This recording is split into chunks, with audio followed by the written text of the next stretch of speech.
Le bison, c'est l'un de mes animaux préférés. Je peux m'asseoir sur une colline juste pour observer un troupeau pendant des heures. Les gens disent qu'ils ne sont pas très intelligents. Eh bien, ils sont là depuis longtemps et ils ont l'intelligence de savoir s'adapter à leur environnement.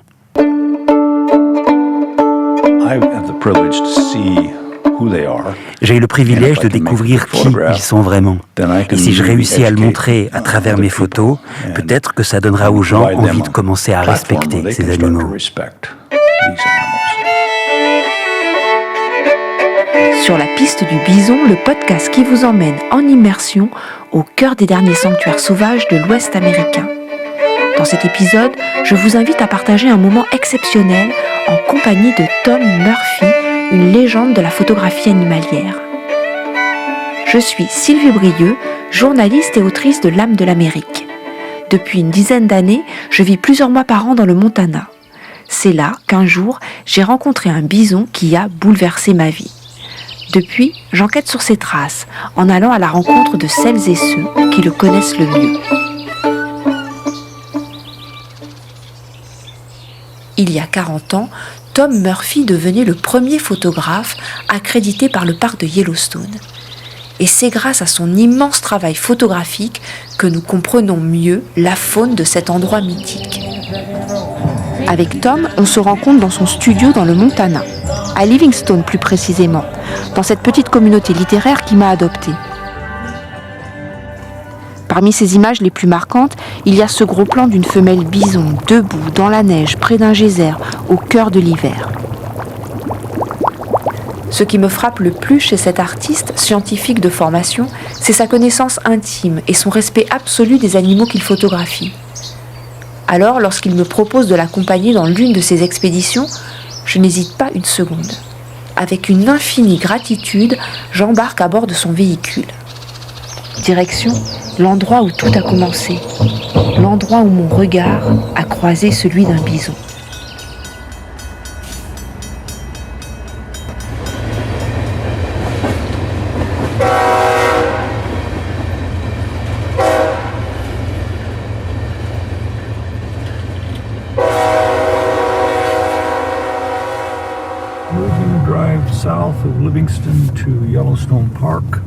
On se dirige vers le sud de Livingstone pour rejoindre le parc de Yellowstone et plus précisément Lamar Valley.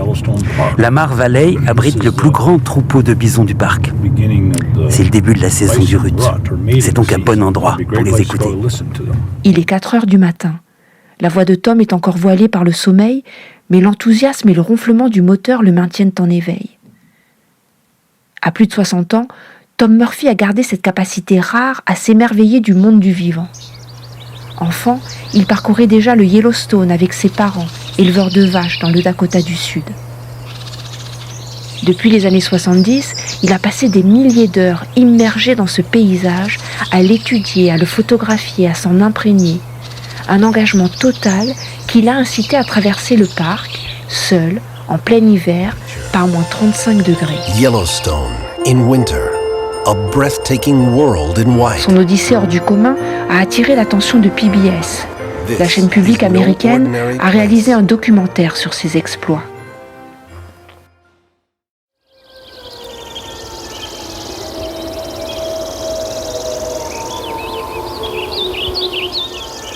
Sur le bas-côté de la route, dans la Lamar Valley, des dizaines de longues vues sont braquées vers l'horizon. Un attroupement de curieux semble suspendu à un spectacle palpitant. Tom gare son véhicule. Au loin, la meute de loups de Junction Butte avance, sans se douter qu'elle est la vedette d'un théâtre improvisé.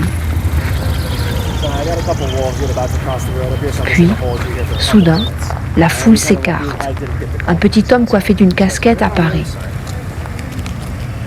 Ici, tout le monde le connaît, et tout le monde sait que s'il est là, les loups ne sont jamais très loin. Hi. Sylvie, voici Rick McIntyre. Sylvie, elle fait un podcast sur le bison.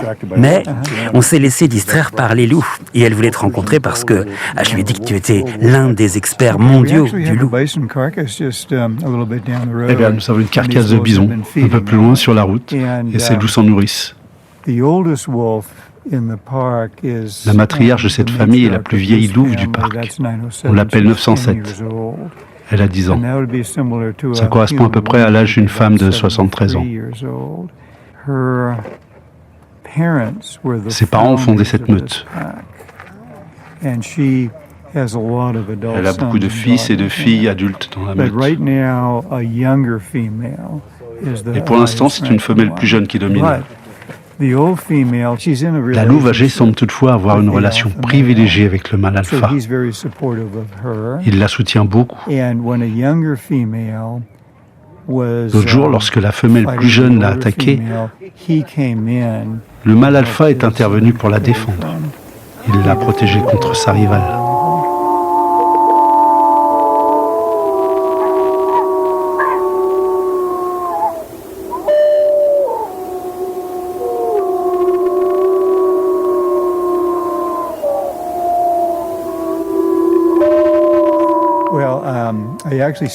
J'ai débuté comme ranger dans le Yellowstone en 1994, un an avant la réintroduction des loups. J'ai donc pu voir à quoi ressemblait le parc avant leur retour. Vous venez chaque matin ? Oui, j'en suis presque à mon 10 000e jour. Qu'est-ce qui est si fascinant chez les loups ? Eh bien, leur comportement. Il n'y a probablement aucune autre espèce sur Terre qui soit aussi proche des humains en termes de comportement social. Les loups vivent essentiellement en famille élargie. Une meute moyenne, c'est environ 10 individus. Dans une meute de loups, le mâle alpha est un peu l'équivalent du père dans une famille humaine. La femelle alpha, c'est la mère. Ensuite, les jeunes loups, disons ceux qui ont entre 1 et 2 ans, ce sont un peu comme des ados. Ils aident à s'occuper des louveteaux, qui eux sont comme des enfants, des bébés. Et puis il y a les loups plus âgés qui sont, disons, un peu à la retraite. Peut-être qu'ils ont été alpha, puis qu'un plus jeune a pris leur place. Mais ils restent toujours dans la meute.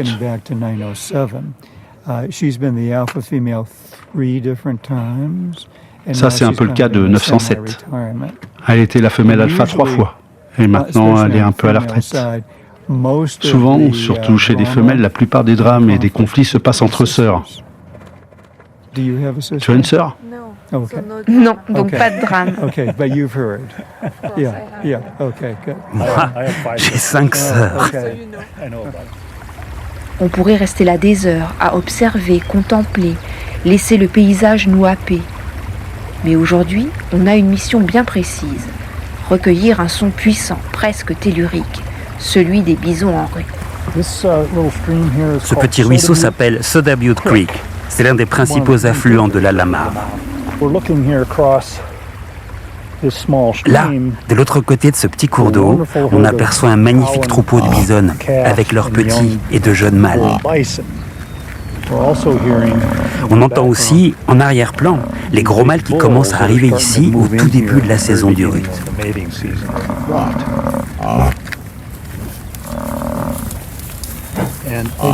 Ils se mêlent au troupeau et, dès qu'ils repèrent une femelle en chaleur, ils empêchent les autres mâles de s'en approcher. Puis, une fois la fécondation faite, hop, ils disparaissent et partent à la recherche d'une autre femelle. On avance prudemment à travers la steppe de sauge en respectant la distance de sécurité recommandée par le parc, environ une 20aine de mètres. Les bisons nous ont repérés, mais ils restent impassibles, nous laissant libres de nous déplacer sur leur territoire. On peut se rapprocher ? Oui, bien sûr, mais le ruisseau est large. On risque de se mouiller si on essaye de traverser. Retournons plutôt à la voiture. On va voir si on peut prendre un peu d'avance sur eux pendant qu'ils se déplacent vers l'aval. Sur la route, les travaux nous obligent à patienter. 20 minutes par feu. Tom ne s'en émeut pas, il a l'habitude. D'un geste tranquille, il ouvre le coffre et en sort 2 parts de tarte au chocolat et aux noix de pécan, préparées par Bonnie, son épouse. Le feu passe enfin au vert. On reprend la route, mais à peine quelques centaines de mètres plus loin, le convoi s'immobilise à nouveau. Cette fois, c'est une harde de bisons qui nous ralentit. Maîtres des lieux, les colosses foulent l'asphalte, lentement, lourdement. Juste devant ma portière, un mâle s'arrête. Masse imposante, tête laineuse, souffle vigoureux. Je descends légèrement la vitre et place mon micro au niveau du flanc de l'animal, qui renifle derrière d'une femelle. Et moi, j'enregistre.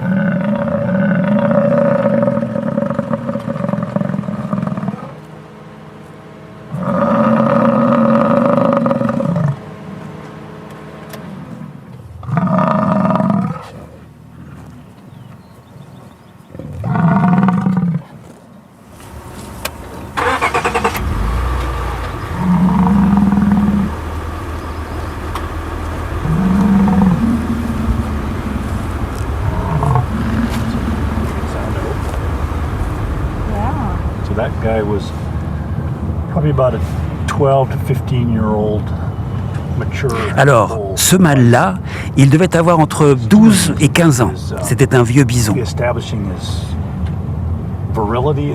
Ce qu'il fait, en quelque sorte, c'est montrer sa virilité, sa force, avec son grognement. Le bison, il parle pas beaucoup, sauf pendant la saison des amours. J'en profite pour raconter à Tom ma rencontre avec ce bison qui m'a profondément marqué. La créature venue des profondeurs du temps m'a toisé un moment. Elle a humé l'air autour de moi, puis a expiré bruyamment à 3 reprises. Sans réaction de ma part, elle a fini par se détourner pour poursuivre sa route d'un pas nonchalant. Tom écoute, puis, après un court silence, il finit par conclure. Probably just curiosity. Yeah, exactly. I mean, if they're gonna come after you aggressively, c'était sans doute de la curiosité. Quand un bison décide de t'attaquer, son corps devient plus raide. Et en général, il relève un peu la tête.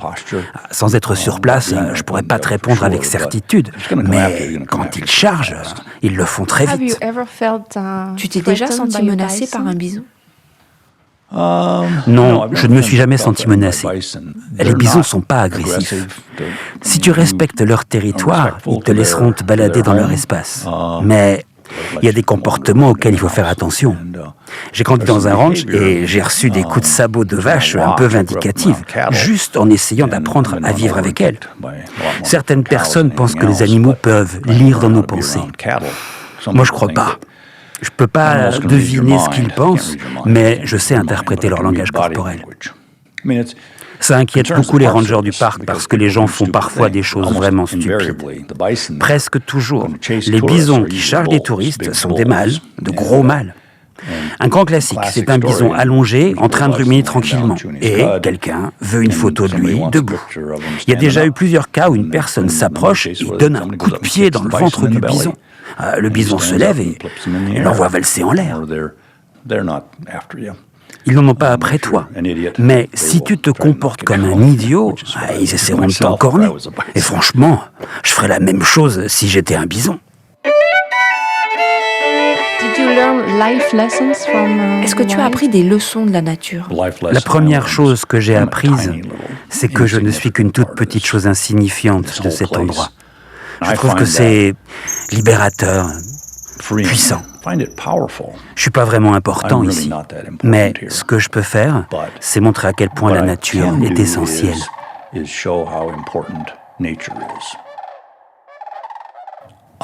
J'ai la responsabilité morale d'aider à la conservation, à la préservation des animaux et de leur habitat. On ne peut pas avoir de créatures sauvages si on n'a pas de grandes étendues de terre où elles peuvent vivre.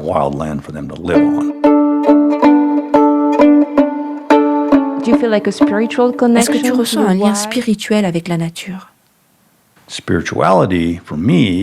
Pour moi, la spiritualité, c'est faire partie de cette terre, de cet univers. Je ne crois pas qu'il y ait un Dieu assis quelque part, qui dirige ce qui se passe ici-bas et qui punit les gens. Je ne crois pas du tout. Ce que je ressens en revanche, c'est que je fais vraiment partie de cet univers, mais que je suis absolument minuscule. Je ne suis pas supérieur au bison, ni au moustique qui se pose sur le sourcil d'un bison. Je ne suis pas au-dessus de tout ça, mais j'en fais partie. J'ai ma place ici, mais je ne suis pas supérieur. Je suis minuscule. Mais je suis pas supérieur. Mais je suis là. But I am here.